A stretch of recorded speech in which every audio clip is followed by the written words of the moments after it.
تو اللہ تعالیٰ فرما رہے ہیں اللہ نصرت عطا فرماتا ہے جسے چاہتا ہے، اور وہ زبردست اور رحیم ہے۔ یہ وعدہ اللہ نے کیا ہے، اللہ کبھی اپنے وعدے کی خلاف ورزی نہیں کرتا، مگر اکثر لوگ جانتے نہیں ہیں۔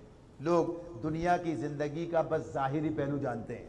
کیا بات ہے، یعنی وہ جو بات ہم دیکھے تھے نوح علیہ السلام جب کشتی بنا رہے تھے، لوگ کیا سمجھ رہے تھے کہ پاگل ہو گئے، لیکن یہ نہیں پتا کہ یہ پاگل آدمی جو ہے اسی کو اللہ تعالیٰ بچائے گا، کہ اللہ کا نبی جو ہے تمہیں دکھا رہا ہے، بتا رہا ہے تمہارے سامنے، اور یہ ہو کے رہے گا جو وہ تمہیں خبر دے رہا ہے۔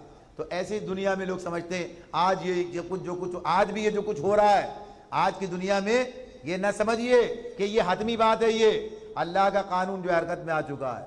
اصل مسئلہ یہ ہے ہمیں اپنی فکر کرنی چاہیے ہم کہاں کھڑے ہیں، حق کے ساتھ کہ باطل کے ساتھ، یہ ہماری ذمہ داری کیا ہے، ورنہ یہ سارا نظام جو ہے یہ اس میں بالآخر فتح اہل ایمانی کی ہونی ہے، اور وہ وقت آنا ہے اپنے وقت پر جس کی لوگ خبریں دے رہے ہیں ساری ایسا ہوگا اور ایسا ہوگا، اور بالآخر عیسیٰ علیہ نزول یعنی ان کا ہوگا، اور مہدی اور عیسیٰ علیہ السلام یہ سب اپنی جگہ پر ہوگا، یہ سب باتیں، لیکن اصل معاملہ میرا کیا ہوگا، یہ تو آج کے دور میں میری ذمہ داری ہے۔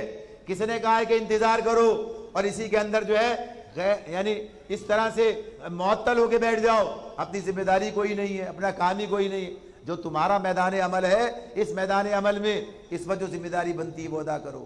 تو بہرحال یہ ساری باتیں جو آئیں گی آپ کے سامنے انشاءاللہ آگے چل کر کسی وقت میں، تو فرمایا اللہ تعالیٰ نے لوگ دنیا کی زندگی کا بس ظاہری پہلو جانتے ہیں اور آخرت سے وہ خود ہی غافل ہیں۔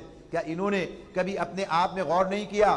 اللہ نے زمین اور آسمانوں کو اور ان ساری چیزوں کو جو ان کے درمیان ہیں برحق اور ایک مدت مقرر کے لیے پیدا کیا ہے، مگر بہت سے لوگ اپنے رب کی ملاقات کے منکر ہیں، یعنی آخرت کو مانتے ہی نہیں ہیں۔ فرمایا اور کیا یہ لوگ کبھی زمین میں چلے پھرے نہیں ہیں کہ انہیں ان لوگوں کا انجام نظر آتا جو ان سے پہلے گزر چکے ہیں، وہ ان سے زیادہ طاقت رکھتے تھے، انہوں نے زمین کو خوب ادھیڑا تھا، یعنی زمین کو آباد کیا تھا۔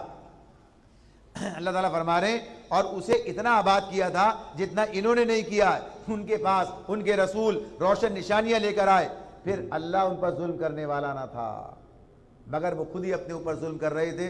ساری ترقی، ساری ٹیکنالوجی، ساری طاقت ان کے کام نہ آئی۔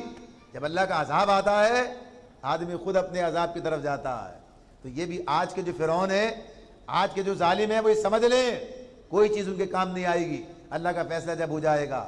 ہمیں تو اپنی ذمہ داری کی فکر ہے۔ اللہ تعالیٰ فرما رہے ہیں اللہ ان پر ظلم کرنے والا نہ تھا، وہ خود ہی اپنے اوپر ظلم کر رہے تھے۔ آخرکار جن لوگوں نے برائیاں کی تھیں ان کا انجام بہت برا ہوا، اس لیے کہ انہوں نے اللہ کی آیات کو جھٹلایا تھا اور وہ ان کا مذاق اڑاتے تھے۔ اللہ ہی خلق کی ابتدا کرتا ہے، پھر وہ اس کا اعادہ کرے گا، پھر اسی کی طرف تم پلٹائے جاؤ گے۔ جب وہ ساتھ برپا ہوگی اس دن مجرم حق دک رہ جائیں گے اور ان کے ٹھہرائے ہوئے شریکوں میں سے کوئی ان کا سفارشی نہ ہوگا، اور وہ اپنے شریکوں کے منکر ہو جائیں گے۔ جس روز وہ ساتھ برپا ہوگی یعنی حشر، اس دن انسان الگ الگ گروہوں میں بڑھ جائیں گے۔ جو لوگ ایمان لائے ہیں اور جنہوں نے نیک عمل کیے ہیں وہ ایسے ایک باغ میں شادہ و فرح رکھے جائیں گے، اور جنہوں نے کفر کیا اور ہماری آیات کو اور آخرت کی ملاقات کو جھٹلایا وہ عذاب میں حاضر رکھے جائیں گے۔